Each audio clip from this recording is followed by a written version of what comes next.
Literally dreaming high si Alden Richards dahil itutuloy niya ang kanyang pangarap na maging piloto. Isang pangarap na 2012 pa lang, ikinukwento na ng Asia's multimedia star. And good morning mga kapuso, andito tayo ngayon sa Aerospace Museum ng Philippine Air Force para tumingin ng mga awesome planes. Alam nyo guys, bata pa lang ako, dream ko na talagang maging pilot.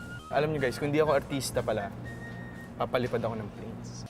Dahil sa twist of fate, hindi ko pa rin po inaalis yung dream ko to be a pilot. Andyan lang siya lagi, always here in my heart.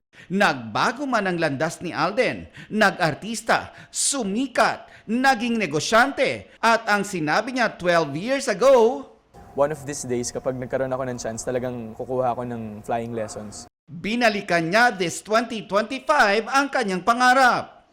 Tuloy-tuloy na raw ang pag-enroll niya sa isang aviation school. Nag-post pa siya ng picture na nasa flying school at habang nasa loob ng isang flight simulator. The Asia's multimedia star is definitely taking his dream to greater heights.